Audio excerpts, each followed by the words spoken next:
Bienvenidos a Miedo a Medianoche, el espacio donde las sombras susurran y el terror toma forma.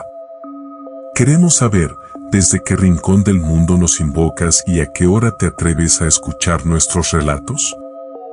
Compártelo en los comentarios. No olvides suscribirte, dejar tu like y hacer sonar la campanita, porque recuerda, en la oscuridad de la noche, nunca estás realmente solo. Ahora, intenta relajarte. Si es que puedes.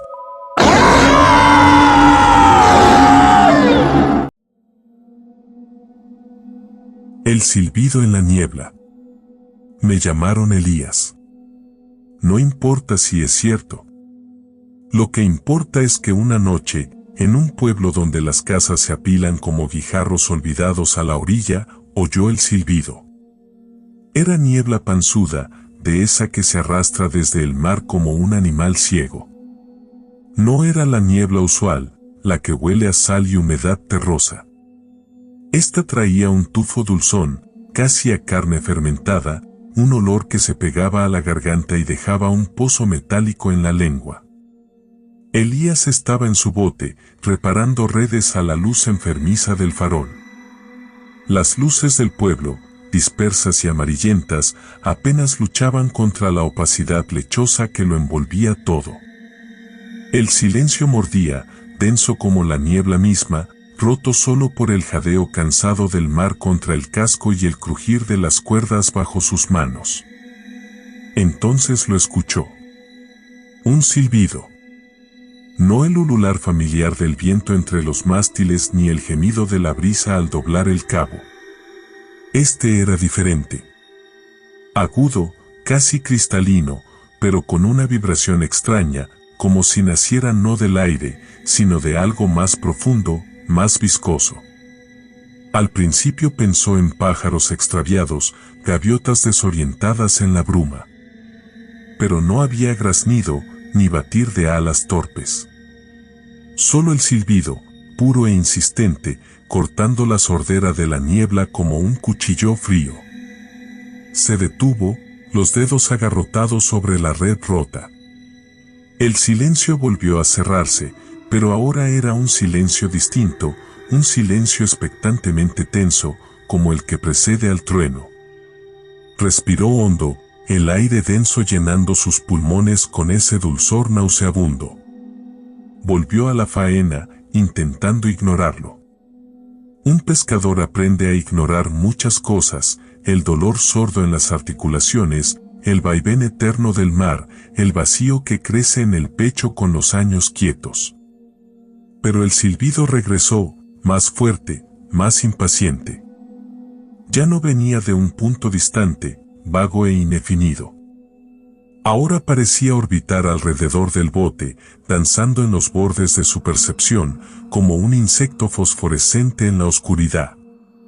Se irguió de nuevo, el farol oscilando lúgubremente y arrojando sombras danzantes sobre las maderas húmedas. Miró hacia la niebla. Era espesa, impenetrable. Podía sentir su textura en la piel expuesta, una humedad pegajosa que no refrescaba, sino que más bien envolvía, sofocaba. El sabor dulzón se intensificaba, casi a podrido, y ahora percibía algo más, un rastro sutilmente acre, como a metal oxidado, que le hizo carraspear instintivamente. El silbido sonó de nuevo, más cerca todavía, esta vez con una modulación inquietante, un ligero ascenso y descenso en el tono, como si imitara algo. La garganta se le secó de repente. Sintió el pulso martillear en las sienes, un ritmo desacompasado que resonaba contra el silencio expectante. Bajó el farol, apuntando la luz vacilante hacia la niebla. Solo blancura opaca, un muro de nada que absorbía la luz sin reflejarla, como si la engullera en un vacío ilimitado. Se estremeció, un temblor frío que no venía del frío del mar, sino de un lugar más profundo, más ancestral. Recordó las historias de su abuelo, relatos de noches cerradas y sonidos extraños que atraían a los hombres hacia la perdición. Historias que siempre había descartado como cuentos de viejos, supersticiones de un tiempo ido. Pero ahora, en la viscosidad silenciosa de la niebla, con ese silbido intrusivo penetrando en sus oídos, las palabras de su abuelo resonaban con una nueva, inquietante autoridad. Su abuelo contaba de una criatura que habitaba la niebla espesa, un ser de carne pálida y ojos vacíos, que atraía a los marineros incautos con un canto sutil, un reclamo melodioso que prometía consuelo en la soledad del mar. Decía que su voz era como un reflejo distorsionado del deseo más profundo, una llamada que se filtraba a través de las grietas del alma, induciendo una sed irrefrenable de abandono, de disolución en la nada. Contaba que los hombres que seguían el canto se adentraban en la niebla, perdiendo el sentido de la dirección, la noción del tiempo, hasta que ya no quedaba nada de ellos. Solo el eco de su propia desesperación flotando en el aire húmedo.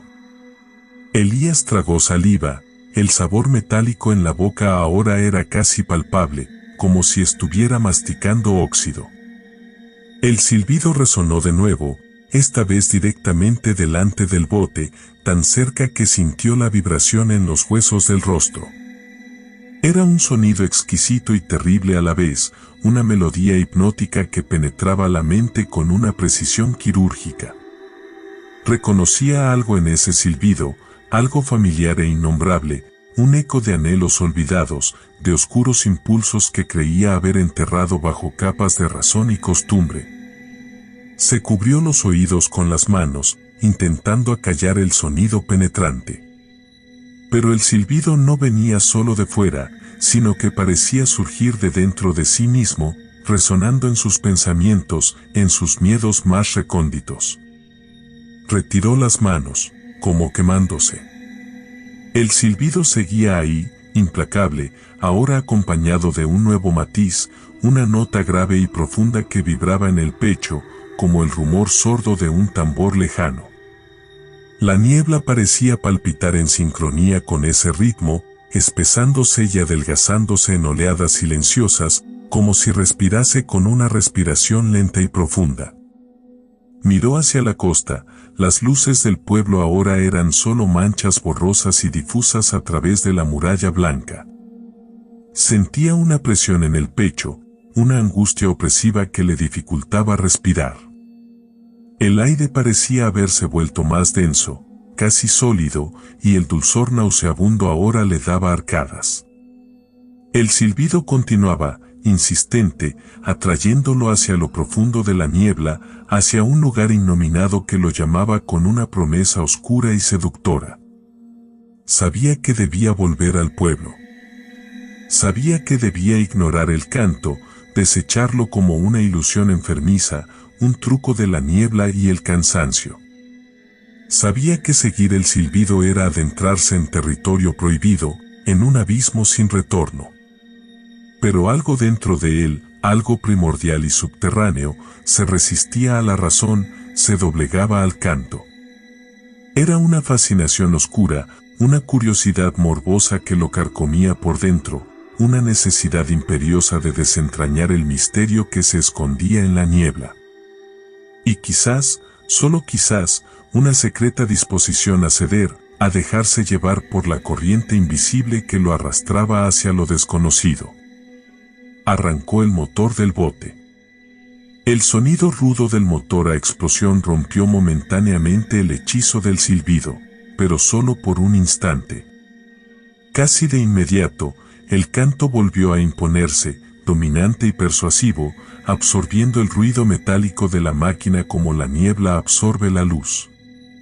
Viró el timón, apuntando la proa no hacia la costa, sino hacia la espesura blanca, hacia el corazón mismo de la niebla, hacia la fuente del silbido. A medida que se adentraba, la niebla se volvía más densa, casi tangible.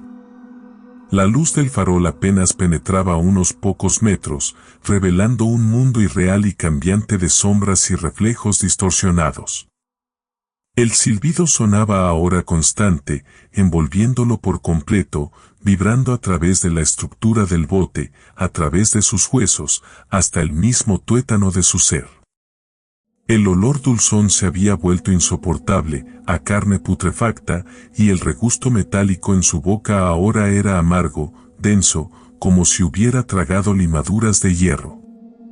El aire se había cargado de una pesadez extraña, como si la presión atmosférica se hubiera multiplicado por 10.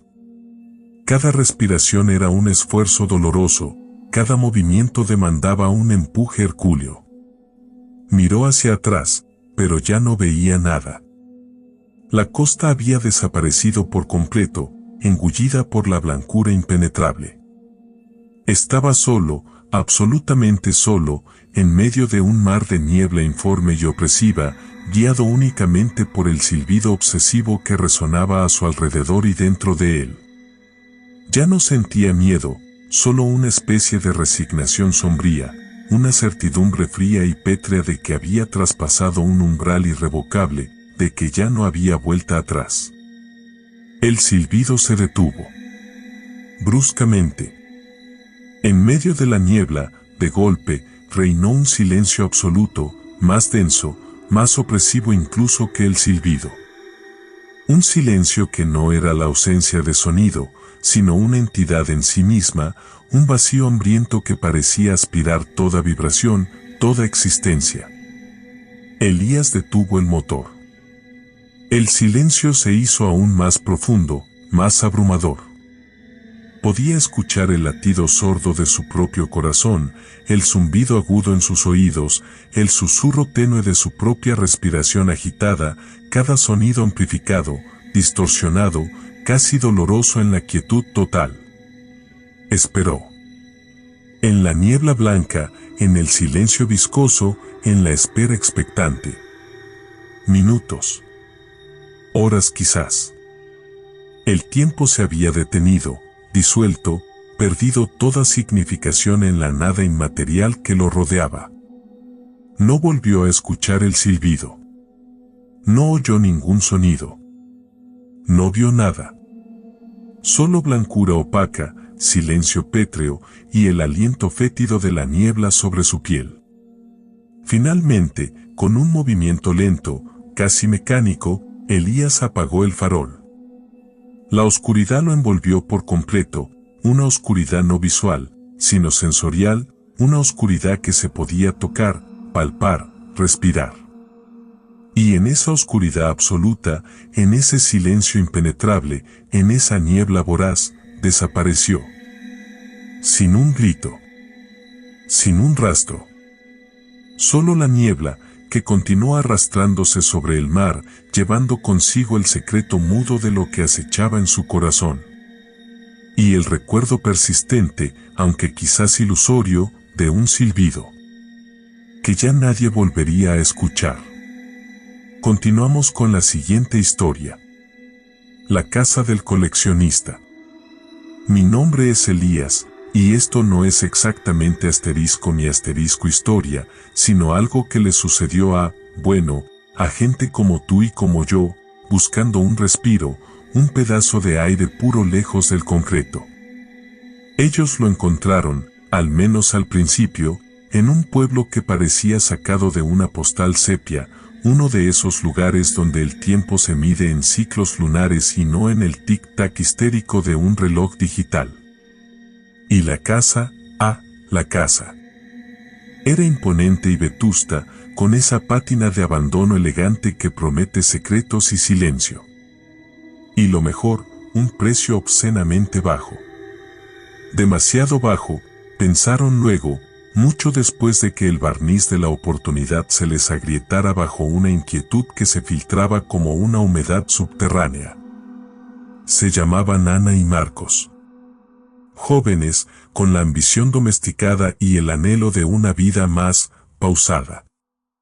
El pueblo, perdido en un valle donde el sol parecía llegar siempre oblicuo, les dio la bienvenida con esa cortesía fría y distante propia de quien ha visto pasar demasiados forasteros. La casa estaba en las afueras, casi abrazada por el bosque, un caserón de piedra con ventanas ojivales y un jardín salvaje donde las rosas trepadoras se habían convertido en intrincadas redes espinosas. Por dentro, olía a polvo antiguo y a una extraña dulzura rancia, como a miel fermentada y olvido. Encontraron la llave escondida bajo una teja suelta, como en las novelas baratas, un detalle que Ana tomó como una señal de destino, y Marcos simplemente como una dejadez del agente inmobiliario.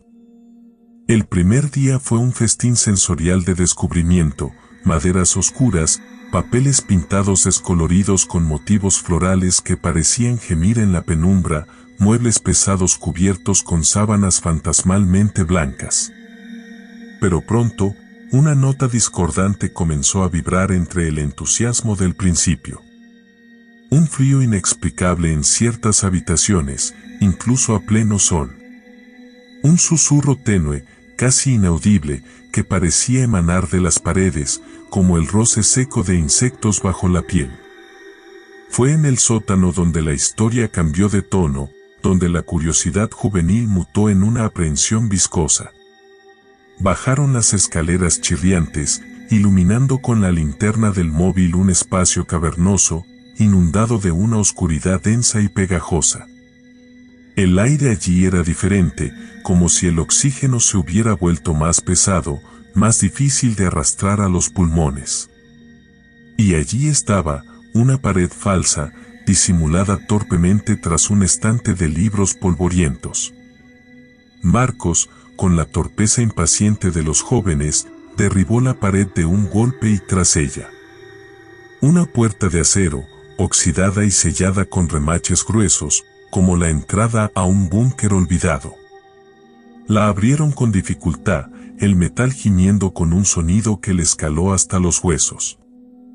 Y lo que encontraron dentro no era un sótano, sino una suerte de cripta personal, un santuario para lo insólito y lo prohibido. Filas de estanterías metálicas se perdían en la penumbra, repletas de objetos indescriptibles, custodiados por el reflejo mortecino de la linterna, cajas selladas con símbolos crípticos, frascos de vidrio conteniendo líquidos turbios y especímenes conservados en formol con miradas opacas y acusadoras. Había máscaras tribales con rasgos imposibles, talladas en maderas que no reconocieron, irradiando una vibración silenciosa, casi palpable.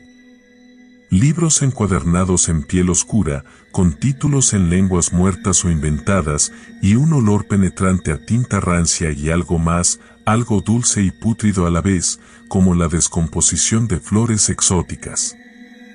Ana sintió un escalofrío que no venía del frío del sótano, sino de algo más profundo, algo que se anidaba en la médula. Marcos, en cambio, experimentó una fascinación morbosa, una atracción enfermiza hacia lo prohibido.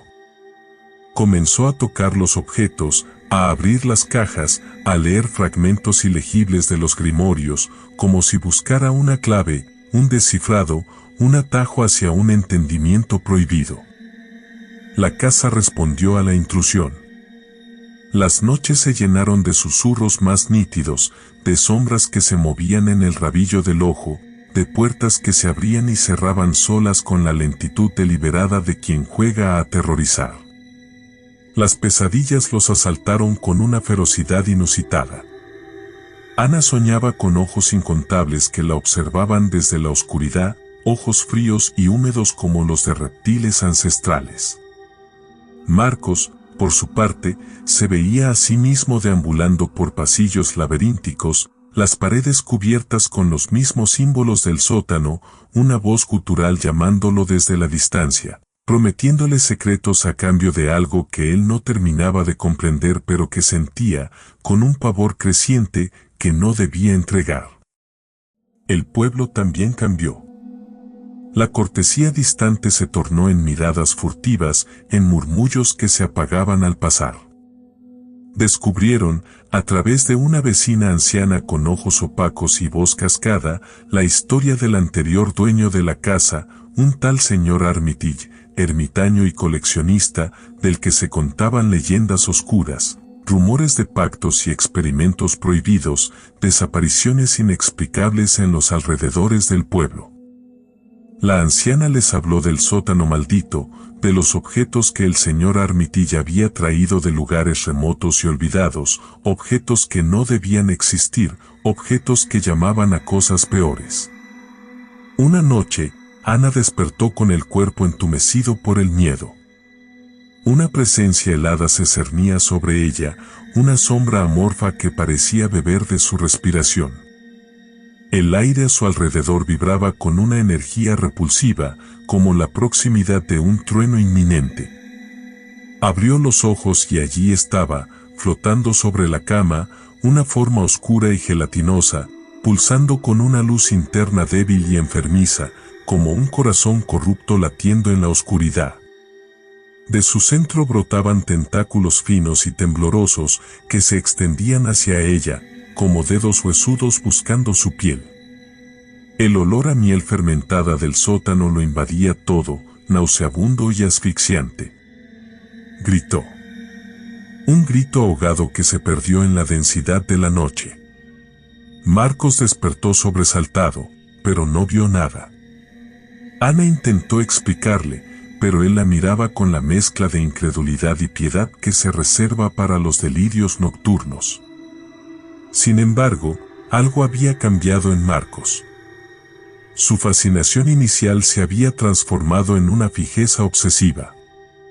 Pasaba horas en el sótano, manipulando los objetos, murmurando palabras ininteligibles, con una palidez enfermiza en el rostro y una mirada vidriosa que aterraba a Ana. La gota que colmó el vaso fue una mañana, cuando Ana encontró a Marcos en el sótano, postrado frente a una de las estanterías, con la mirada perdida y una sonrisa ausente en los labios. En sus manos sostenía un pequeño espejo de obsidiana, tallado con una espiral hipnótica. Cuando Ana se acercó para hablarle, Marcos levantó el espejo hacia ella. Y en el reflejo, no se vio a sí misma. Vio algo informe y abyecto, un remolino de carne pálida y ojos sin párpados, gritando silenciosamente desde la profundidad del espejo. Un grito que sintió resonar en sus propios huesos, que la dejó vacía y temblando como una hoja. Empaquetaron lo imprescindible en la siguiente hora, sin hablar, con la urgencia febril de quien huye de un incendio. Dejaron la casa, el pueblo, la promesa de tranquilidad convertida en pesadilla, en una fuga desesperada hacia la luz, hacia el bullicio, hacia cualquier lugar lejos de esa quietud corrupta. Nunca volvieron. Nunca quisieron saber qué pasó con la casa del coleccionista, ni con los objetos que permanecieron sellados en la oscuridad de su sótano. Solo les quedó la certeza punzante de que en ciertos lugares, el silencio no es paz, sino la respiración contenida de algo que espera paciente en la sombra, algo que colecciona almas, pedazo a pedazo, hasta llenar su cripta de olvido y pavor. Continuamos con la siguiente historia. El Festival de la Cosecha Roja. Llegué a Mellors Creek buscando refugio del calor asfixiante de la ciudad, buscando, supongo, la postal idealizada del pueblo tranquilo. Pronto descubrí que algunas postales esconden tinta roja entre sus colores pastel. Todo empezó con el Festival de la Cosecha, una celebración que, desde el primer instante, se me antojó extraña, como una fruta demasiado madura a punto de reventar. El aire mismo parecía vibrar con un presentimiento, una resonancia baja y constante como el zumbar sordo de abejas enormes e invisibles. Desde la entrada al pueblo, las calles estaban adornadas con guirnaldas hechas de mazorcas de maíz envejecido, casi pútrido, que desprendían un olor dulzón y enfermizo, como miel fermentada con tierra. No eran los ornamentos alegres que esperaba, sino algo que evocaba más bien un altar primitivo. La gente vestía ropas sencillas, de tonos terrosos, pero lo que realmente llamaba la atención eran las máscaras. Todos, absolutamente todos, llevaban máscaras rústicas hechas de paja tejida, madera toscamente tallada o incluso cráneos de animales desecados. No eran máscaras festivas, sino impersonales, huecas, que ocultaban y a la vez exponían una identidad colectiva, indescifrable. Los ojos oscurecidos tras las aberturas se movían con una calma perturbadora, como si observaran a través de un cristal opaco, sin parpadear, sin expresión reconocible. El festival giraba en torno a la danzadera de la tierra, un ritual que se realizaba al anochecer en el campo comunal, un claro vasto y polvoriento rodeado de los campos de maíz ahora despojados de sus frutos. Un escenario se había levantado, hecho de tablones ásperos y decorado con racimos de trigo seco que crujían al menor soplo de viento, produciendo un sonido que se asemejaba al roce de hueso contra hueso. Al caer la noche, una multitud silenciosa se congregó, cada figura enmascarada un pilar inmóvil en la penumbra creciente. El silencio era pesado, interrumpido solo por el susurro vegetal del viento entre las máscaras de paja y el lejano graznido gutural de algún cuervo solitario. La danza en sí no era lo que uno esperaría. No había música, salvo los ritmos monótonos de tambores sordos, cubiertos con pieles tensas que parecían vibrar más con el eco del suelo que con el golpe de las masas. Los danzarines, también enmascarados, se movían lentamente en círculos concéntricos alrededor de un fuego central que ardía con una llama inusualmente oscura, casi negruzca, y exhalaba un humo denso y acre que picaba en los ojos y dejaba un sabor amargo en la garganta. Sus movimientos eran ritualistas, repetitivos, como autómatas poseídos por un ritmo antiguo e implacable. Cada paso levantaba nubes de polvo fino que danzaban en la luz espectral del fuego, envolviendo a los danzarines en una bruma terrosa y fantasmagórica. Observé con fascinación creciente una extraña inquietud naciendo en mi estómago. Noté que en el centro del claro, justo delante del escenario, se había colocado una estructura tosca de madera, similar a una jaula abierta, rellena hasta los topes con la cosecha, calabazas de un naranja enfermizo, mazorcas de maíz con granos reventados y deformes, y frutas que parecían haber madurado demasiado, con la piel agrietada y exudando un jugo viscoso y oscuro. La imagen era de una abundancia corrupta, una ofrenda opulenta pero repulsiva. Una mujer enmascarada, vestida con un ropaje más elaborado hecho de espigas entrelazadas y con una máscara que asemejaba el cráneo blanqueado de un ciervo, subió al escenario. Su voz, amplificada por algún mecanismo primitivo escondido bajo la madera, resonó por todo el campo, gutural y rasposa, como piedras que se arrastran sobre tierra seca. Habló en una lengua que no reconocí, pero el tono era inconfundible, una letanía, una invocación, las palabras resonando con un poder antiguo y palpable. Mientras hablaba, los tambores aumentaron su ritmo, resonando más profundamente, como si el corazón de la tierra misma latiera con creciente urgencia. El humo del fuego se hizo más denso, más oscuro, y el aire se cargó con una electricidad estática perceptible, erizando el vello de mis brazos y nuca. Podía oler el miedo, un aroma metálico y punzante que emanaba de la multitud enmascarada, mezclado con el olor dulzón y pútrido de la cosecha. De repente, un danzarín se separó del círculo y arrastró algo desde la jaula de la cosecha.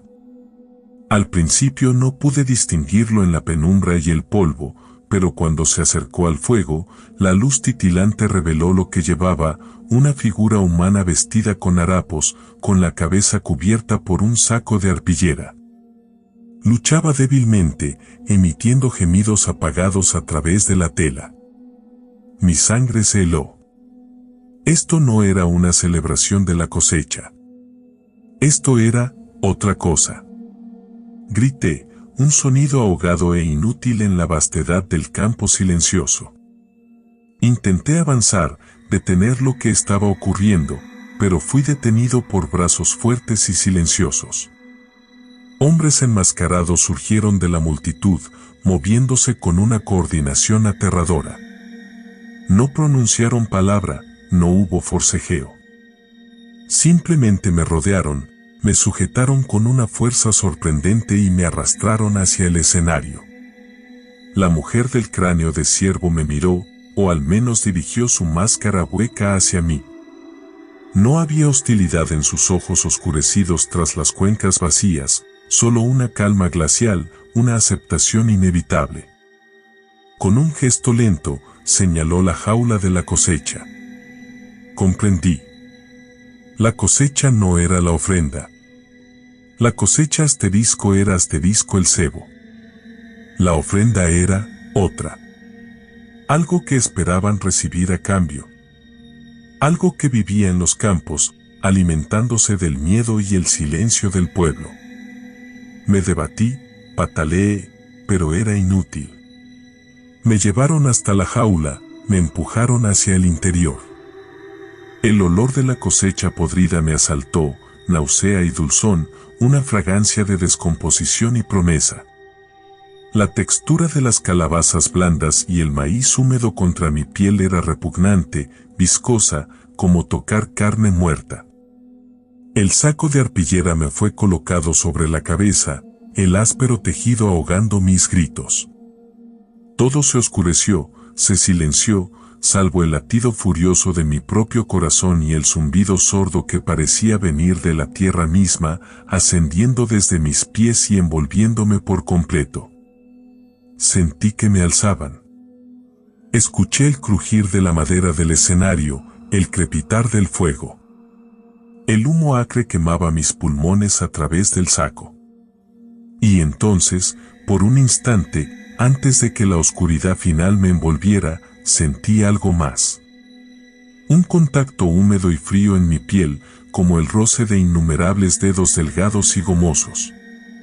Un peso inmaterial presionando sobre mi cuerpo, succionando el aire de mis pulmones, extrayendo algo desde dentro de mí, algo que no era físico, pero que me dejaba vacío, hueco, como una vaina vacía tras la cosecha. El último sonido que percibí, antes de que incluso el miedo se extinguiera, fue un susurro colectivo, gutural y satisfecho, que resonaba desde las máscaras de paja, madera y hueso. Un murmullo que se deslizaba por el campo como el viento frío de la noche, llevándose consigo mi último aliento, mi última partícula de alma, ofreciéndola a algo que acechaba bajo la tierra, algo que había sido alimentado con la sangre roja de la cosecha y ahora con la mía. Continuamos con la siguiente historia. Los niños del maizal. Nunca confíes en la quietud preternatural de un pueblo que no está en los mapas. Llegué a Gilead buscando un atajo, y lo que encontré fue una carretera que se extendía como una lengua muerta hacia un horizonte de polvo y un silencio tan denso que pesaba en los tímpanos. Pronto, a ambos lados, surgió maíz. No campos de maíz, no plantaciones. Eran murallas vegetales, una selva vertical de hojas color óxido y tallos más gruesos que mi muslo, elevándose mucho más alto que cualquier cosa natural. Y en sus lindes, algo se movía, sutil al principio, destellos entre la vegetación. Niños. No corrían, no jugaban. Se desplazaban con una deliberación que helaba la sangre, cada uno como un autómata de ojos apagados, ensombrecidos bajo sombreros de paja raídos. No pedían ayuda, no lloraban, no sonreían. Solo miraban, si es que a eso se le podía llamar mirar, más bien, sus pupilas eran agujeros negros que absorbían la luz y la esperanza. En el centro de ese enjambre silencioso, un muchacho más alto, apenas un adolescente, con una mirada no vacía, sino llena de un propósito opaco y enfermizo. Parecía un pastor entre ganado enfermo, guiándolos hacia el corazón del laberinto verde. El aire mismo se había vuelto denso, casi aceitoso, y un dulzor repulsivo, como fruta demasiado madura a punto de fermentar, invadió mis fosas nasales. Me detuve, el motor al ralentí ahogando la queja constante del viento inexistente. Quise preguntarles si estaban bien, si necesitaban algo, cualquier cosa que rompiese ese velo de irrealidad viscosa. Pero la pregunta murió en mi garganta, sofocada por un miedo que era más textura que emoción, como arena fina atascándose en las cuerdas vocales. El adolescente levantó una mano, no en saludo, sino en una especie de bendición invertida, y sin mediar palabra, los niños empezaron a avanzar hacia mí. No corriendo, nunca corriendo, pero acercándose, cortando la distancia con la implacable progresión de la marea cuando sube. Cada paso, aunque lento, era un latido sordo en el gran corazón verde del maizal. Retrocedí, instintivamente. La palanca de cambios crujió bajo mi mano temblorosa. Mis ojos, aferrados a cada rostro infantil, buscando un rastro de inocencia, de miedo, de simple niñez. Nada. Solo máscaras de cera observando con un hambre espectral. Cuando al fin logré invertir el coche, el maizal pareció moverse conmigo, las hojas susurrando sin viento, un idioma vegetal que perforaba la razón. Aceleré, la grava escupiendo bajo los neumáticos, la imagen de esos niños grabada a fuego en mi retina, pero el camino pareció alargarse, dilatarse bajo las ruedas, como si Gilead no quisiera dejarme ir. Como si el propio pueblo, ese vacío espectral, se alimentase de la desazón que me carcomía. Alcé la vista al espejo retrovisor. Allí estaban, recortados contra el verde oscuro como figuras de obsidiana, inmóviles pero presentes, una promesa silenciosa en la distancia que se mantenía, que persistía, aunque la lógica gritase que era imposible. Dejé de mirar, concentrándome en la carretera inventada, en la huida hacia un lugar que aún respirase normalidad. Pero la normalidad se había desvanecido en el mismo instante en que mis ojos se posaron en la primera hoja de maíz, en el primer niño hueco. Lo sabía, en un rincón profundo y ahora despierto de mi mente, que Gilead no era un pueblo, sino una membrana entre algo y algo más. Y esos niños no eran niños, sino recipientes. Envases para una sed antigua y oscura. La noche me alcanzó en campo abierto. La luna, una astilla huesuda en el cielo, no ofrecía consuelo, solo acentuaba las sombras que se alargaban desde los terraplenes. Paré, rendido a la fatiga, pero más a una especie de parálisis mental, incapaz de alejar de mi mente las imágenes del maizal hambriento. Fue entonces, en ese silencio lunar y desolado, cuando lo escuché. Un zumbido sordo, casi infrasónico, que parecía emanar de la tierra misma. Al principio lo confundí con el latido acelerado de mi propio corazón, pero persistió, creciendo lentamente en intensidad hasta convertirse en una vibración palpable, que se sentía más que se oía, un temblor en los huesos. Salí del coche, atraído por la fuente de aquella resonancia. El aire, antes estancado, ahora se movía, aunque no como viento. Más bien como si respirase una bestia gigantesca, oleadas de una energía invisible que erizaban el vello de mis brazos. Y el olor ya no era la dulzura pútrida de antes, sino algo más primigenio, terroso y metálico a la vez, como sangre seca y tierra removida. Seguí el zumbido, adentrándome en la oscuridad del campo. No era un campo de cultivo corriente, la tierra era extrañamente suave y cálida bajo mis pies, casi orgánica, y las sombras entre las hileras se movían sin lógica, contorsionándose como formas vivientes. Llegué a un claro. En el centro, una hoguera crepitaba con llamas enfermizas, de un verde sulfúreo que mordía la vista. Alrededor, los niños. Pero no como los había visto antes. Ahora estaban transformados. Sus pieles, a la luz de las llamas, tenían un lustre ceroso, casi traslúcido, y venas oscuras reptaban bajo la superficie como raíces. Sus ojos, dilatados y vidriosos, reflejaban la luz verde con una intensidad antinatural. El adolescente, ahora vestido con ropas raídas que parecían sacadas de un espantapájaros, oficiaba ante un altar rudimentario de piedra, murmurando palabras en una lengua gutural y desconocida. El zumbido, descubrí, emanaba de él, de su boca entreabierta, amplificado por el coro silencioso e inhumano de los niños. Supe, sin que nadie me lo dijera, que esto era un ritual. Una invocación. Y el dulce olor anterior, la atmósfera densa y pegajosa, era una ofrenda. El altar, las llamas verdes, el zumbido, los niños, todo convergía en un punto invisible, un vértice donde lo terrenal y lo otro se tocaban. El adolescente, en un punto álgido de su letanía, alzó un cuchillo tosco, tallado en algún material oscuro, y su mirada, por primera vez, se posó directamente en mí. No había sorpresa, no había miedo. Solo un reconocimiento frío, como si mi llegada estuviese prevista, como si yo también fuese parte de la ofrenda. Comprendí, con un terror tan absoluto que me petrificó, que no estaba tratando de salvar a los niños. Los niños ya no existían. Solo quedaban receptáculos, esperando ser llenados. Y el gran despertar del que hablaba el chico, no era para ellos. Era para aquello a lo que estaban invocando. Algo que dormía bajo Gilead, alimentándose de su quietud, de su aislamiento, de su propia nada. Algo que necesitaba, algo más. Grité.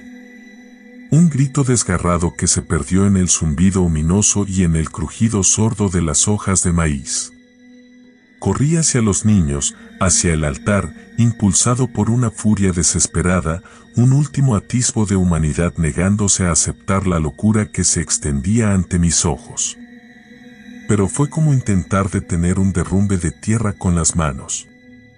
Los niños se interpusieron, no con violencia, sino con la fuerza implacable de un organismo único. Me rodearon, sus cuerpos exhalando un calor seco y nauseabundo, sus ojos fijos en mí, reflejando no mi imagen, sino la llama verde, hambrienta. El adolescente sonrió. Una mueca que no pertenecía a rostro humano, revelando dientes demasiado puntiagudos, demasiado numerosos. Señaló hacia el maizal, más allá del claro, hacia la oscuridad vegetal que se extendía infinita. Y sentí, entonces, la tierra temblar bajo mis pies con un nuevo ritmo, más rápido, más impaciente. El zumbido se elevó hasta convertirse en un rugido que me vibró en la médula. Y el maizal se movió. No con el viento, no ahora. Se agitó como un mar embravecido, las hojas convertidas en garras, los tallos en miembros retorcidos. Se abalanzó sobre mí. No sentí dolor. Solo un abrazo sofocante, la textura áspera y húmeda de las hojas envolviéndome, aprisionándome, tragándome. El olor dulce y pútrido inundó mis pulmones, el zumbido me ensordeció, la oscuridad verde me cegó. Y en medio del caos sensorial, una certeza helada, no me estaban matando. Me estaban integrando. Convirtiendo en parte de Gilead, en parte del maizal, en parte de la ofrenda. En un niño más. Uno que ya no despertaría jamás. Continuamos con la siguiente historia. El camino olvidado. Mi nombre es Memoria. Mi casa, un esqueleto de madera y sombras en el último rincón del pueblo. Desde mi ventana veo cómo las estaciones arañan las piedras y desdibujan los senderos. Pero hay un camino, que nadie desdibuja porque ya no está en mapa alguno. Un camino que respira en los susurros viejos, en la humedad espesa de las noches sin luna, en las grietas que se abren solas en el silencio. Dicen que nació torcido, ajeno al resto, como una vena pútrida en la mano de Dios. No conectaba pueblos, ni granjas, ni siquiera llevaba a otra cosa que a sí mismo, en una espiral impía. Quienes lo pisaron contaban de un aire denso como mercurio, de un sol que se deshacía en hebras grises, de un sabor metálico clavándose en la lengua al respirar. Pero lo peor, lo que realmente pudrió el miedo en los huesos de aquellos incautos, eran los ecos. No ecos del monte, ni del viento. Ecos de uno mismo. Pero no del presente, no. Ecos agónicos del ayer, risas óxido del futuro, fragmentos rotos de lo que fue y de lo que nunca debió ser. El camino te escupía tu vida desordenada, masticada, vuelta barro ceniciento. Vecinos que se adentraron, volvieron con la mirada vacía, repitiendo frases inconexas, como si pedazos de su alma se hubiesen quedado atrapados en ese bucle de tiempo corrompido. Hablaban de ver sus propias infancias retorcidas, sus bodas convertidas en funerales húmedos, a sus hijos con rostros ajenos, gritándoles en un idioma hecho de lodo y sollozos. Un pastor, Isidro lo llamaban, juró haber visto su casa incendiada, la misma que dejó intacta al amanecer. Describe el humo negro, grasiento, oliendo a pelo quemado y lágrimas secas, salpicando el cielo de ceniza caliente. Dice que escuchó los gritos de su mujer y sus hijos entre las llamas, pero cuando corrió a socorrerlos, la visión se deshizo como una pompa jabón, dejándolo solo, con el sabor amargo de la pérdida fantasma en la boca y un frío calcificado bajo la piel. Regresó al pueblo, temblando como hoja seca, y durante semanas buscaba entre las sombras el olor a carne chamuscada que ya nadie más percibía. Otro, un joven cazador presuntuoso, se internó para demostrar valentía.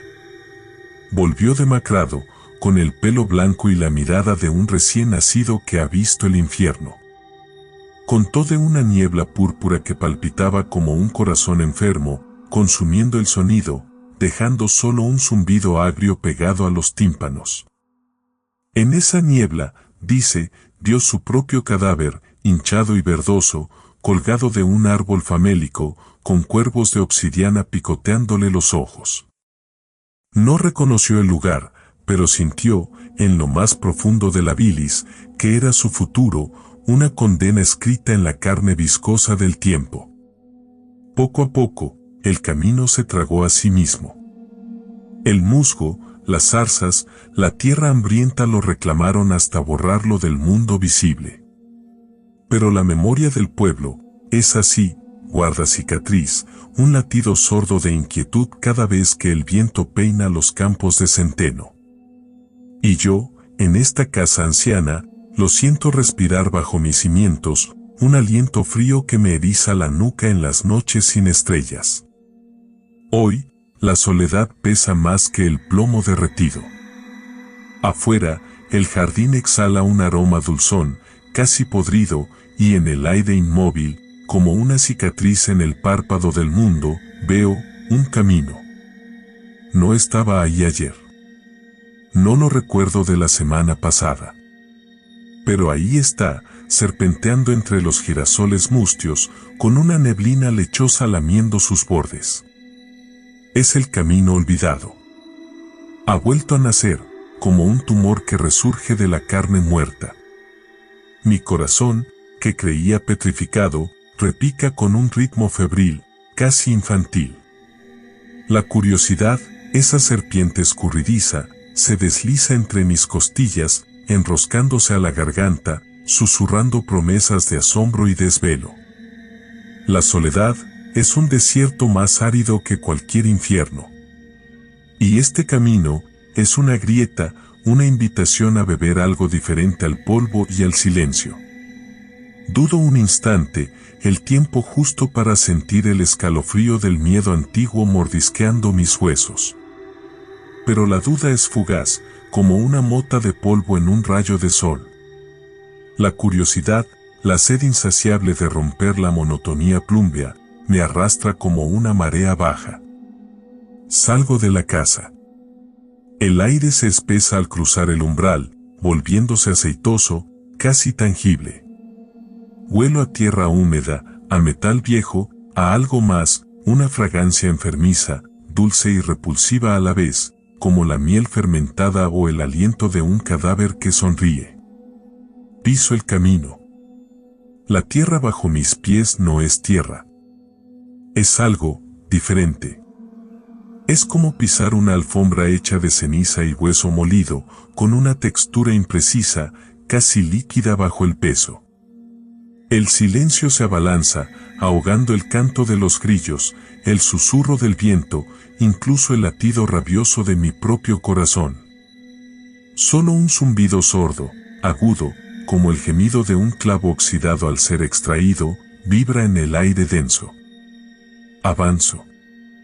El camino se retuerce, girando sobre sí mismo, como una cinta de Moebius tejida con sombras y olvido. Los girasoles se doblan a mi paso, sus rostros marchitos girando hacia mí, como si me observasen con ojos muertos, con órbitas vacías llenas de preguntas sin respuesta. Siento la presión del aire, como si el camino intentara expulsarme, como si mi presencia fuese una nota discordante en su melodía pútrida. Y entonces, los ecos.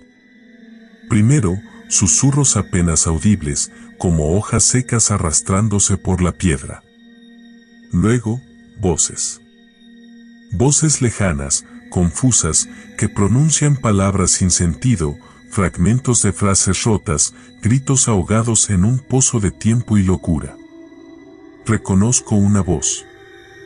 Mi voz. Pero no es mi voz de ahora. Es la voz de una niña, riendo entre lágrimas, pidiendo a mi madre que no me deje sola en la oscuridad.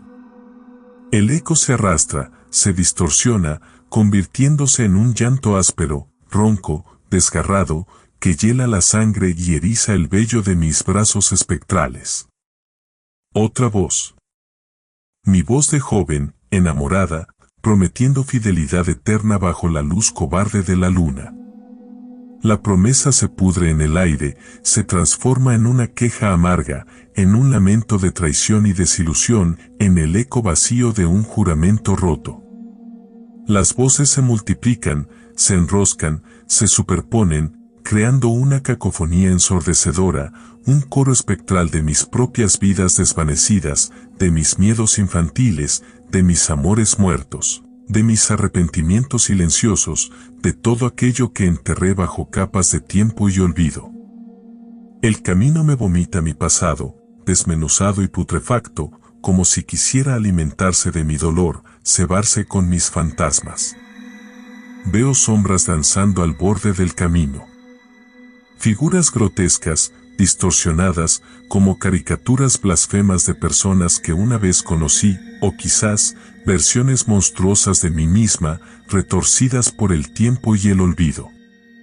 Se mueven con espasmos antinaturales, con gestos convulsos, como marionetas rotas manejadas por hilos invisibles y crueles.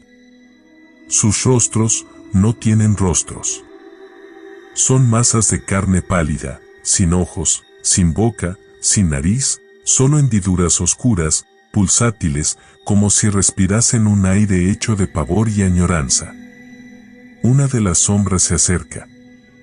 Se arrastra hacia mí con una lentitud agónica, extendiendo un brazo huesudo, con dedos largos y nudosos que terminan en uñas negras y afiladas como cuchillas rotas. Siento un frío glacial emanando de ella, un frío que no es el frío del invierno, sino el frío del vacío absoluto, el frío de la inexistencia. Toca mi mano. El contacto no es físico, pero lo siento, más allá de la piel, en lo profundo de la médula, un escalofrío que se expande como veneno, paralizándome los músculos, petrificando el aliento en mis pulmones. La sombra no tiene ojos, pero sé que me mira.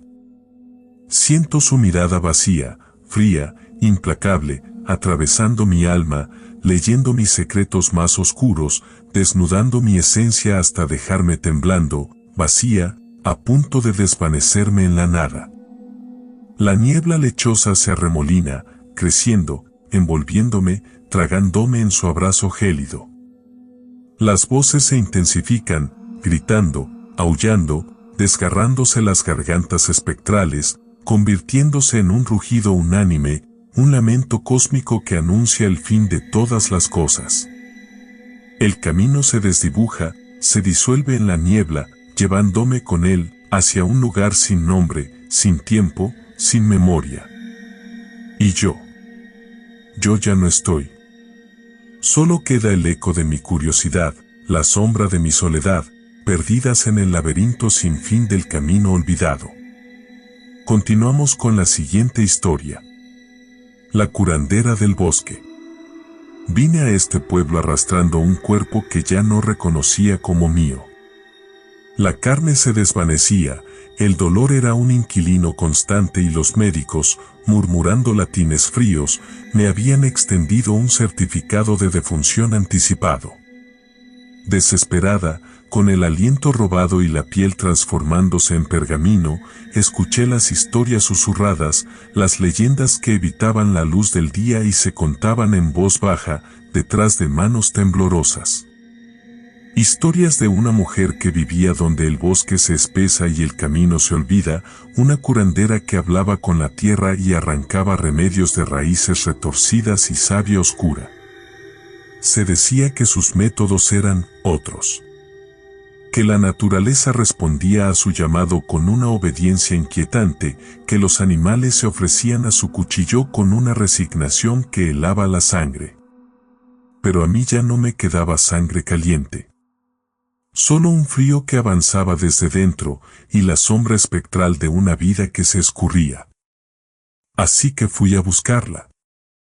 La cabaña se alzaba como un hongo venenoso en la penumbra del bosque, construida con ramas entrelazadas y barro que olía a tumba recién abierta. Ninguna luz se filtraba por las jambas de las ventanas tapiadas, solo un silencio denso, preñado de espera. Llamé, con los nudillos huesudos golpeando la madera reseca. El sonido fue tragado por la espesura, como una piedra arrojada a un pozo profundo. Luego, la puerta se abrió. No era la anciana arrugada que esperaba, no completamente. Su rostro era una máscara de cuero curtido, surcado por líneas profundas como cicatrices de árboles ancestrales, pero sus ojos eran inexplicablemente jóvenes, húmedos y oscuros como charcos de obsidiana bajo la luna nueva. Me invitó a entrar con un gesto lento y el interior me engulló en una oscuridad fragante. Olía a tierra húmeda, a resina de pino hirviendo, a hierbas amargas y algo más, algo animal, primario, que punzaba las fosas nasales como una aguja oxidada. Me observó en silencio, sus ojos escrutando mi cuerpo marchito como si leyera un mapa de ruinas. Luego, con una voz cascada, como piedras arrastradas por un río subterráneo, me dijo que podía curarme. Que la tierra tenía un precio, pero también un poder ilimitado. Me habló de un ritual, un entrelazado de carne y espíritu, de naturaleza y voluntad. Necesitaría fe y algo más. Mencionó ofrendas. La selva es generosa, pero exigente, dijo, sus labios moviéndose apenas, como si las palabras fueran un peso que le costara levantar. Requiere reciprocidad. Un intercambio justo. No pregunté qué tipo de intercambio. Tenía la desesperación clavada en la garganta, cerrándome el paso a cualquier duda racional. Acepté. Cegada por la promesa de un amanecer tibio sobre mi piel nuevamente, me entregué a sus manos. El ritual tuvo lugar esa misma noche, en un claro bañado por la luz oblicua de la luna. El aire temblaba con un frío inusual, un frío punzante que se sentía más allá de la piel, penetrando hasta los huesos, hasta la médula. La curandera había dispuesto un círculo de piedras cubiertas de musgo, cada una marcada con símbolos que quemaban en la retina con una familiaridad primigenia, inquietante.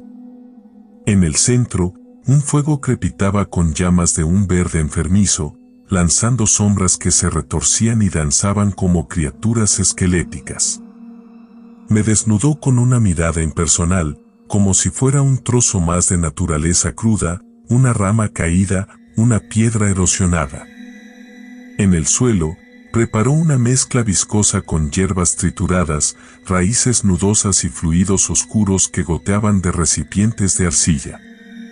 El olor era nauseabundo, una mezcla concentrada de descomposición y miel fermentada. Untó mi cuerpo con la pasta fría, sus dedos ásperos trazando runas invisibles sobre mi piel. Sentí como si me revistiera con la propia carne del bosque, una segunda piel hecha de tierra y savia. Luego, trajo las ofrendas. No eran oro ni joyas, como los cuentos de hadas sugerirían. Eran animales. Un conejo blanco, temblando en su cesta, con los ojos inyectados en sangre por el miedo. Un cuervo de plumas aceitosas, graznando agitado en su jaula de mimbre. Y un cordero pequeño, atado con cuerdas ásperas y amordazado con un trozo de tela sucia, emitiendo apenas quejidos mudos. La curandera movió las manos sobre los animales, murmurando palabras en una lengua que erizaba la piel, un idioma hecho de gruñidos guturales, siseos silbantes y clics secos como huesos que se rompen. El fuego verde parpadeó, lamiendo el aire con lenguas hambrientas. Tomó un cuchillo de sílex, afilado como un pensamiento cruel, y con una precisión despiadada, sacrificó a las criaturas. No hubo gritos, solo el ruido húmedo del corte y el gorgoteo sordo de la sangre al derramarse sobre la tierra sedienta.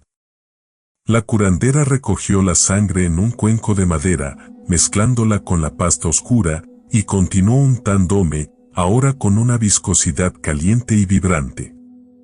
El olor se intensificó, volviéndose casi tangible, como si pudiera masticarse.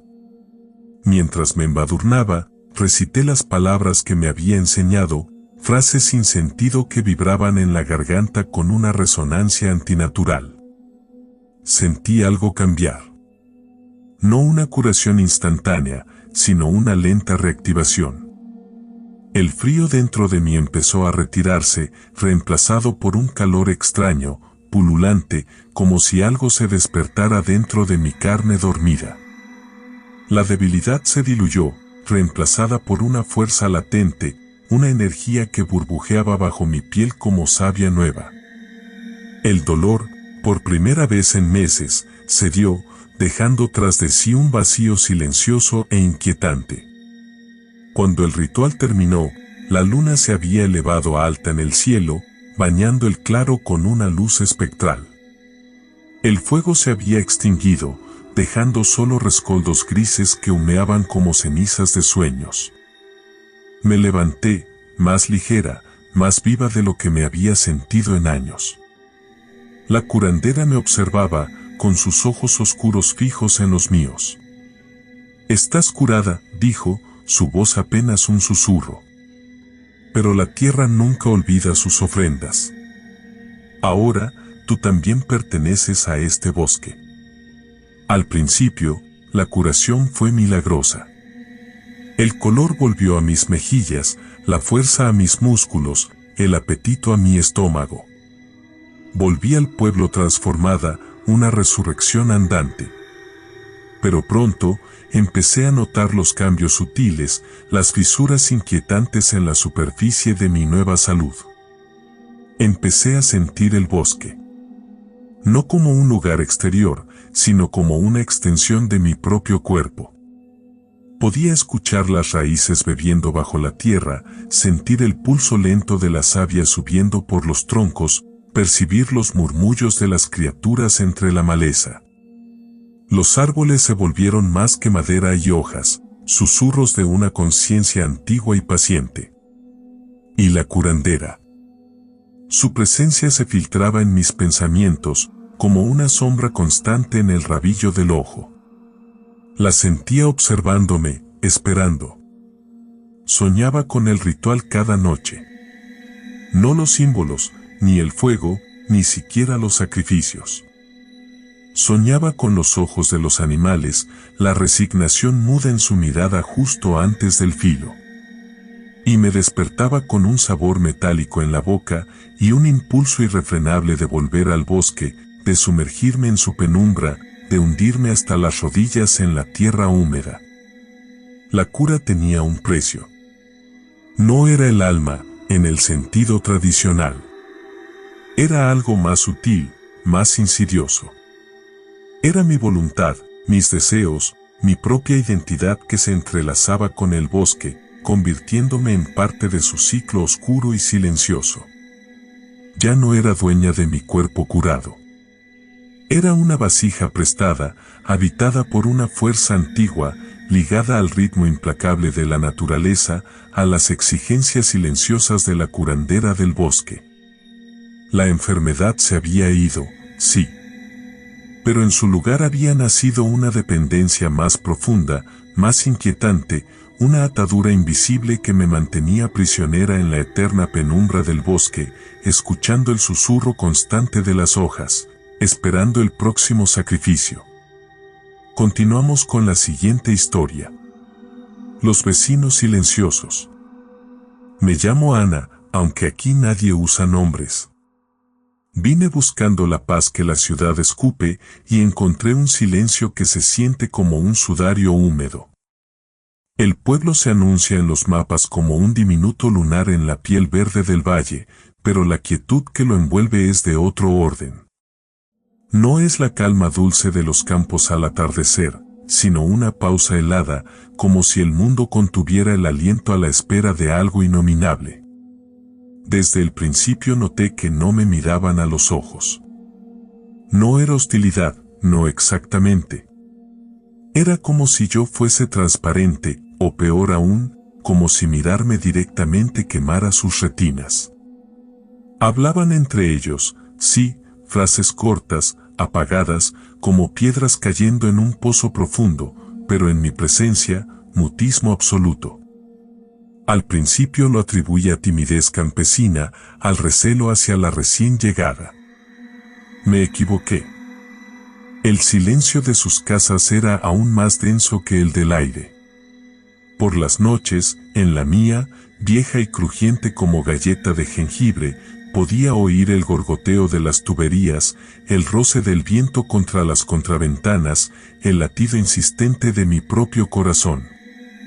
Pero de las casas vecinas, pegadas a la mía como garrapatas pálidas, nada. Ni un suspiro, ni el arrastrar de una silla, ni siquiera el toser seco y profundo de un anciano. Al principio, lo confieso, me tranquilizó. Pensé, qué maravilla, vecinos silenciosos. Qué ingenua. Luego empecé a soñar con susurros. No eran palabras claras, solo un murmullo bajo y constante que parecía filtrarse a través de los muros, como agua turbia buscando una grieta. Despertaba con la piel fría, el aire enrarecido, la sensación pegajosa de haber sido observada mientras dormía. Al principio pensaba que era mi imaginación, el eco del silencio amplificado por la noche. Pero una mañana, mientras tendía la ropa en el jardín, lo oí con claridad. No venía de mi casa, ni del viento. Venía de la tierra. Un murmullo sordo, vibrante, como un enjambre de insectos gigantescos agitando sus alas bajo mis pies. Desde entonces, la tierra bajo mis pies dejó de sentirme familiar, se volvió ajena, casi gelatinosa. Empecé a observar a mis vecinos con más atención. Sus movimientos eran lentos, casi rituales. Iban y venían de sus casas como autómatas grises, con la mirada fija en un punto invisible en el horizonte. Sus ropas, siempre oscuras, parecían desgastadas por la edad y el polvo, con un olor rancio, como a tierra húmeda y especias olvidadas. En sus rostros, curtidos como cuero viejo, no había expresión discernible, solo una máscara vacía, inescrutable. Pero en la comisura de sus labios a veces, solo a veces, notaba una leve contracción, Algo parecido a una mueca, un espasmo fugaz que se parecía más a una convulsión contenida que a una sonrisa. Una tarde, mientras regresaba del pueblo, el camino bordeaba el bosque. Sentí una presencia a mi espalda. Me giré, pero no había nadie. El camino estaba desierto, el bosque en penumbra. Seguí caminando, el corazón latiéndome en la garganta como un pájaro atrapado. De nuevo, la sensación de ser observada. Esta vez, más intensa, casi física, como un aliento frío en la nuca. Volví a girarme bruscamente y entonces los vi. No estaban en el camino, sino entre los árboles, inmóviles como estatuas de barro. Eran ellos, mis vecinos. Pero había algo diferente. No me miraban directamente, no. Miraban un punto a mis pies, un punto en la tierra. Y sus rostros. A la luz oblicua del atardecer, las sombras profundas en sus cuencas oculares, la rigidez pétrea de sus facciones. Parecían máscaras de puro terror. Corrí hasta casa, cerré la puerta con llave, corrí las cortinas. El silencio dentro de la casa era aún más opresivo que fuera. Me senté en la cama, temblando, con el sabor metálico del miedo en la boca. Entonces lo oí. El susurro. Más fuerte que nunca, ya no bajo la tierra, sino justo fuera de mi ventana, como si estuvieran pegados al cristal, respirando, murmurando mi nombre. Un murmullo en lenguas que no entendía, pero que penetraba en mis huesos como agujas de hielo. Esa noche no dormí. Velé junto a la ventana, con un cuchillo de cocina en la mano, observando la oscuridad. Cada sombra parecía moverse, cada crujido de la madera me hacía saltar. Y el susurro persistía, implacable, un manto sonoro de pura malevolencia. Al amanecer, cuando el cielo empezó a clarear con un color ceniza, me decidí a investigar. Salí de casa con cautela, el cuchillo temblándome en la mano. El pueblo parecía desierto. Ni un alma a la vista.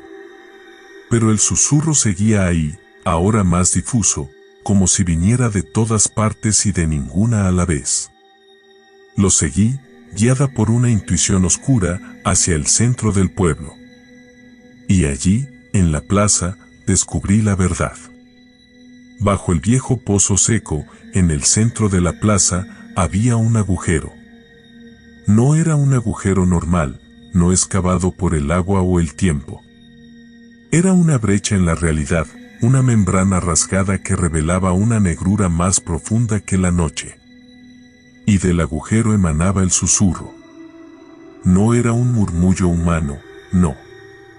Era la voz de la tierra, la voz del subsuelo, la voz de algo que dormía bajo el pueblo desde antes del tiempo, despertando lentamente. Y mis vecinos estaban allí, arrodillados alrededor del agujero, ofreciendo rezos mudos a la oscuridad.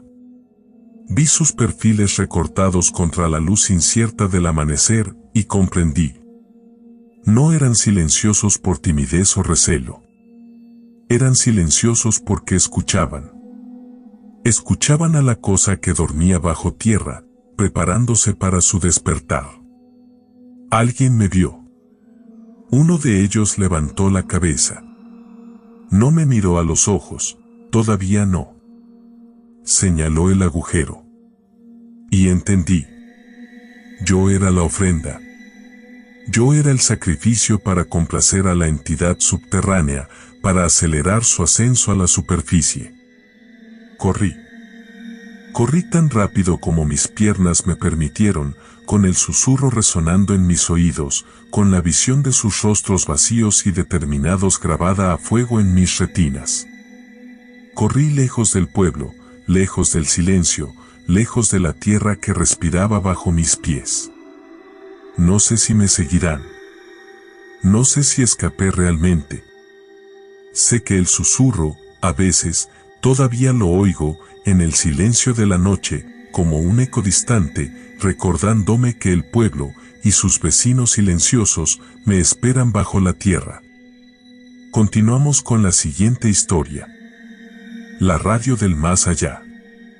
Me llamo Elías, y desde que recuerdo, mis madrugadas huelen a polvo reseco y filamentos de válvula recalentándose. Todo comenzó una noche de niebla baja, tan densa que parecía masticarse. La radio crujió diferente esa noche. No era el siseo de un transformador viejo ni la estática familiar que eriza la piel como un gato asustado. Era un silencio aceitoso, pegajoso, que se abría paso entre las ondas cortas. Y luego, una voz. No una voz humana, al menos no como se entiende en este lado del espectro. Era un susurro fracturado, como vidrio rompiéndose bajo el agua, que surgía de una frecuencia muerta, una franja del dial donde solo debería haber vacío resonante. No entendí las palabras al principio, solo un arrastrar de consonantes y vocales ahogadas, como si la lengua que las articulaba estuviese llena de tierra. Ajusté los diales con dedos temblorosos. El aire se espesó en la habitación, volviéndose denso como miel fría. La radio, una vieja National Union de baquelita color hueso, vibraba levemente sobre la mesa, una vibración que se sentía más en los huesos que en el tímpano. El olor a ozono, ese aroma metálico y punzante que precede a la tormenta, invadió el estudio. Y entonces, las palabras se hicieron más claras, no en volumen, sino en nitidez espectral. Eran fragmentos, jirones de frases colgando en el éter, como ropa vieja en un tendedero azotado por el viento. Frío en los pulmones, la luz se apaga tan lento, el sabor del hierro, aún siento la presión, nadie escuchó gritar. Cada frase era un aguijón helado clavándose bajo la piel. Eran voces apagadas, corrompidas por el tiempo y algo más, algo que perforaba la lógica y se anidaba en las terminaciones nerviosas. Voces que supuraban desesperación y un eco sordo de sufrimiento persistente. Comencé a grabar las transmisiones, obsesionado por descifrar cada sílaba grotesca, cada inflexión espectral. Días y noches se desdibujaron en una niebla de estática y susurros del más allá. Descubrí que las voces hablaban siempre en pasado, como ecos reverberando desde un pozo profundo e insondable. No eran mensajes dirigidos a mí, sino fragmentos de memorias rotas, de momentos finales congelados en una frecuencia prohibida. Investigué.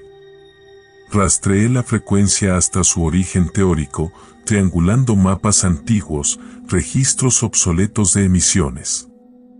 Todo convergía en un punto muerto en los límites del pueblo, cerca de las viejas minas de carbón abandonadas hace 60 años. El cierre repentino, un accidente oficialmente catalogado como desafortunado deslizamiento de tierras, sepultó a 47 hombres bajo toneladas de pizarra y olvido.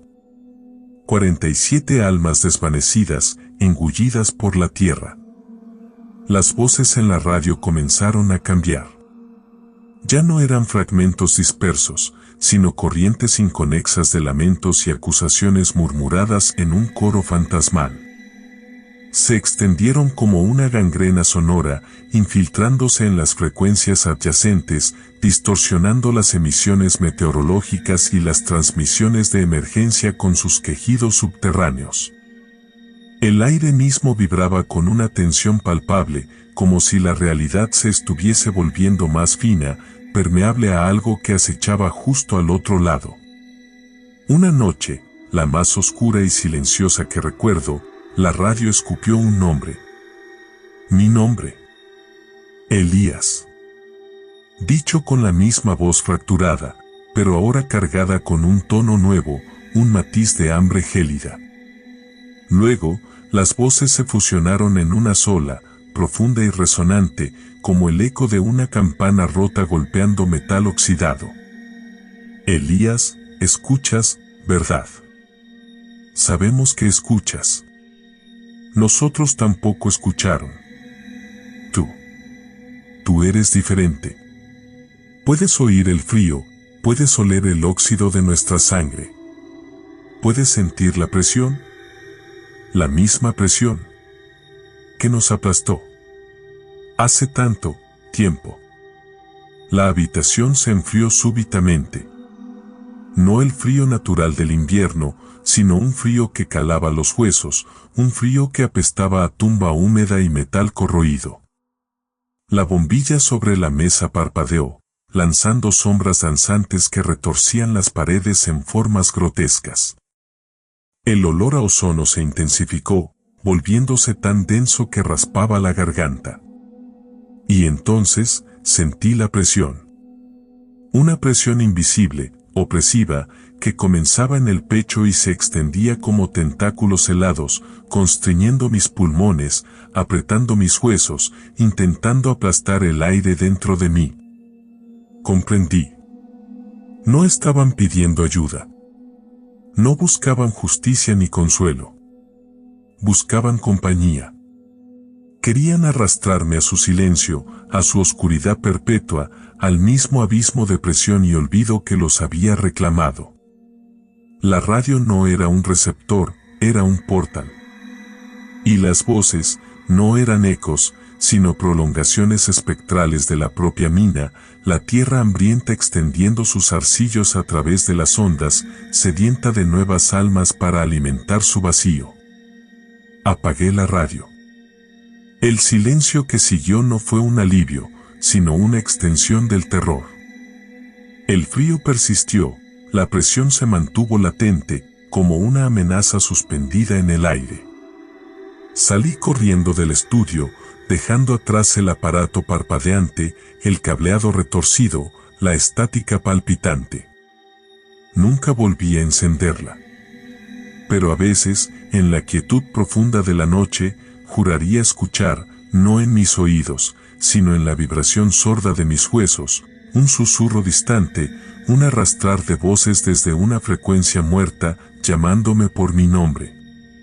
Sabiendo que escucho. Sintiendo la presión. Recordándome el frío. Continuamos con la siguiente historia. El reloj del pueblo. Siempre he sentido una fascinación enfermiza por los pueblos pequeños. Esa calma que resuman, esa lentitud premeditada, como si el tiempo mismo se arrastrase con pereza entre sus calles. Pero sé, y ahora lo sé mejor que nunca, que bajo esa placidez acecha algo más, algo viscoso y antiguo, como un depredador hibernando a la espera del descuido. Y todo empezó con el reloj. El reloj del pueblo, imponente en su torre de piedra gris, siempre había sido el guardián escrupuloso del tiempo. Sus campanadas, puntuales y graves, marcaban el ritmo inmutable de nuestras vidas. Hasta que una mañana, el tañido resonó a destiempo, a las 3:15 de la madrugada, un eco incongruente que despertó a los perros y crispó la piel bajo las sábanas. Al principio, una simple avería, pensamos. Un capricho mecánico. Pero al día siguiente, las campanas volvieron a sonar a las 11:22 de la noche. Luego al mediodía, luego a las 6:57 de la mañana. Horarios aleatorios, convulsos, como espasmos temporales que nos sacudían desde lo alto de la torre. Fue entonces cuando nos dimos cuenta de las fechas. La esfera digital, debajo de los números romanos carcomidos por el óxido, parpadeaba mostrando días y meses ya idos. 10 de marzo de 1958. 24 de diciembre de 1893. 15 de agosto de 2013. Fragmentos aleatorios de un pasado revuelto, proyectados con una luz verdosa y espectral sobre las fachadas de piedra. Mateo, el joven historiador del pueblo, fue el primero en obsesionarse con el reloj. Le vi escudriñando el mecanismo con una linterna, el rostro bañado por la luz aceitosa y temblorosa, como si buscara la clave en el laberinto de engranajes oxidados. Me contó que había algo anómalo en la forma en que el tiempo se deslizaba por las manecillas, como agua turbia, no como el flujo constante y predecible que conocíamos. Una tarde, Mateo me citó en la plaza.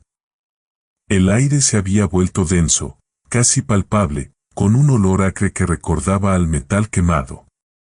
El reloj marcaba el 16 de junio de 1923.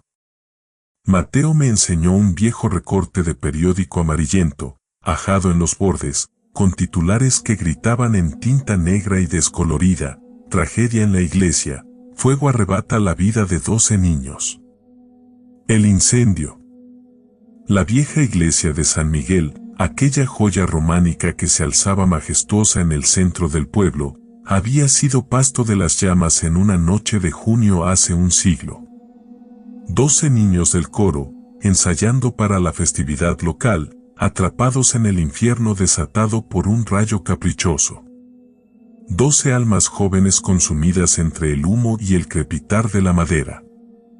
Mateo murmuró, con la voz velada por la creciente inquietud, que las fechas que el reloj mostraba coincidían, de alguna manera retorcida e incomprensible, con instantes previos, durante o posteriores al incendio. Como si el reloj, de alguna forma aberrante y enfermiza, estuviera reviviendo esos momentos. No solo recordando, sino reactivando el trauma. Al principio, lo tomé por una elucubración febril, fruto de la obsesión y el insomnio. Pero a medida que los días se arrastraban, la atmósfera del pueblo se transformaba. Un velo de inquietud sorda se extendía sobre nosotros, como una niebla baja y persistente. El aire se sentía más frío, incluso bajo el sol de agosto. Los colores parecían desvanecerse, absorbiendo la vitalidad del entorno. Las sombras se alargaban de forma antinatural, contorsionándose en siluetas informes que danzaban en los rincones de la visión periférica. Y el olor. Ese olor acre a metal quemado se intensificaba por momentos, punzante y nauseabundo, mezclándose con un dulzor pesado, casi lácteo, que revolvía el estómago. Era el hedor del fuego, sí, pero un fuego extraño, espectral, como si quemara algo más que madera y yeso. Como si consumiera recuerdos o fragmentos de almas. Una noche, el campanario estalló en un carrusel ensordecedor. Las campanas golpeaban con furia desquiciada, un estrépito metálico que parecía desgarrar el tejido mismo del silencio. Las fechas en la esfera danzaban frenéticas, saltando hacia atrás y adelante, como un corazón enloquecido. Y entonces, la cifra se detuvo abruptamente. 23 de junio de 1923. La fecha del incendio. Salí corriendo de casa. Una corriente de aire gélido me azotó el rostro, un aliento helado que olía intensamente a humo y a carne quemada. En la plaza, la gente se congregaba en silencio, con la mirada fija en la torre. La luz verdosa de la esfera digital parpadeaba, proyectando sombras grotescas sobre sus rostros pálidos y demacrados. El aire vibraba, no solo por el tañido frenético de las campanas, sino por una especie de zumbido sordo, una resonancia visceral que se clavaba en los huesos. Mateo estaba allí, con los ojos dilatados por el terror, señalando hacia la base de la torre. A través de las rendijas en la piedra, donde antes solo se veía oscuridad, ahora brotaba una luz rojiza, palpitante y enfermiza. Un resplandor viscoso y líquido que se extendía como sangre corrosiva, impregnando la piedra gris con vetas escarlata. El fuego. El fuego de hace 100 años. Reapareciendo, resucitado por el demencial reloj. No un fuego normal, no llamas danzantes y luminosas, sino algo más oscuro, más primigenio. Un magma rojizo que parecía respirar, exhalando oleadas de calor sulfuroso y ese hedor a carne quemada, ahora insoportable, nauseabundo hasta el vómito. El pánico se desató. Gritos ahogados, carreras torpes, el eco de pasos vacíos resonando en el silencio espectral. Intentamos alejarnos, huir de la plaza, pero una fuerza invisible nos retenía, como si el aire mismo se hubiera solidificado, atrapándonos en una telaraña invisible de calor y humo. Desde la torre, retumbó un bramido gutural, un aullido metálico que no provenía de las campanas, sino de algo más profundo, algo alojado en el corazón mecánico del reloj. Y entonces, el fuego brotó con violencia, lamiendo las piedras, reptando por las paredes como una criatura hambrienta. No consumía madera ni tela, no. Consumía algo más insustancial, más esencial. Consumía la memoria del pueblo. Consumía el presente. Nos consumía a nosotros. El calor se volvió insoportable. El hedor a carne quemada se mezcló con el aroma dulzón y denso de incienso rancio, el olor de la vieja iglesia, ahora reviviendo su agonía en cada bocanada de aire. Vi rostros retorcidos por el terror, bocas abiertas en gritos mudos, ojos desorbitados fijos en el fuego que avanzaba imparable, devorando la plaza, las casas, el pueblo entero. No un fuego físico, tangible, sino un fuego de otro tiempo, otro lugar, otra dimensión. Un fuego que quemaba el alma. Y en medio del caos y el crepitar espectral, en el vórtice de calor y humo, escuché, débil pero inconfundible, el tenue llanto infantil. 12 voces diminutas, resonando desde el pasado, atrapadas en el bucle temporal del reloj, arrastrándonos con ellas a su infierno centenario. El reloj del pueblo ya no medía el tiempo. Lo consumía. Y con él, nos consumía a nosotros. Íbamos a arder, todos, quemados por un fuego fantasma, reducidos a cenizas en la memoria retorcida de un reloj desquiciado. Y nadie, absolutamente nadie, iba a recordarlo. Continuamos con la siguiente historia. Sombras en el lago helado. Llegamos a Cresta Umbría buscando la promesa de un invierno blanco, la clase de postal perfecta que solo existe en las fotografías y que siempre termina decepcionando al tacto. Pero Cresta Umbría era diferente. Desde la carretera serpenteante, el aire ya mordía con una textura casi crujiente, olía a pino y a algo más, algo dulce y metálico, como la sangre oxidada de un clavo olvidado bajo la nieve. El pueblo se apretaba en el valle como un puño cerrado, casas de madera oscura con tejados puntiagudos que parecían más amenazantes que acogedores. Fuimos directos al lago. Un espejo de obsidiana infinita bajo el cielo plomizo. Ni una sola ondulación, ni un solo escape de agua líquida, solo esa negrura sólida y perfecta que invitaba a deslizarse sobre ella como si camináramos sobre un abismo contenido. Al calzarnos los patines, el silencio se espesó, un silencio que no era la ausencia de sonido, sino una entidad viva, palpablemente fría. Y entonces, los vimos. Al principio, solo sombras vagas, difuminadas bajo la superficie helada, como nubes atrapadas en las profundidades. Pensamos que serían rocas, troncos sumergidos, cualquier cosa lógica. Pero moviéndose. Lentamente, con una cadencia que se sentía orgánica, viva. La primera vez que una de esas sombras se elevó justo debajo de nosotros mientras patinábamos, paralizados sobre la hoja temblorosa, noté que el hielo vibraba con una frecuencia antinatural, un zumbido sordo que no llegaba a mis oídos, sino que reptaba directamente a través de mis huesos hasta el estómago. La sombra no tenía forma definida, era más bien una disolución de la oscuridad, condensada y alargada, como figuras humanas distorsionadas por un cristal cóncavo. Sus movimientos carecían de la torpeza acuática que esperarías. Se deslizaban con una intencionalidad fría, como si nos estuvieran estudiando, evaluando. Cada día las sombras se volvían más nítidas, más definidas. Empezamos a ver detalles imposibles, contornos de extremidades huesudas, ropas oscuras que se agitaban sin corriente, rostros imprecisos, pero inconfundiblemente orientados hacia arriba, hacia nosotros, con lo que solo podíamos interpretar como una atención profunda, un desasosiego viscoso pegado a la mirada. La explicación llegó como un escalofrío repentino, un viento helado que cortó la euforia invernal. El lago no era natural. Había sido creado, cincelado brutalmente en el paisaje, inundando el pueblo que existió antes de Cresta Umbría. Un pueblo llamado. Ya nadie recordaba el nombre, deliberadamente borrado, ahogado en el olvido junto con sus habitantes.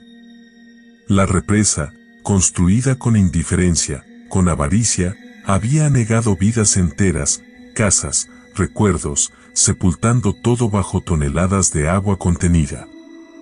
Y ahora, el hielo era delgado, fino como pergamino envejecido, crujiendo bajo el peso de nuestros patines, gritando con cada giro, cada impulso. Las sombras, debajo, lo sabían.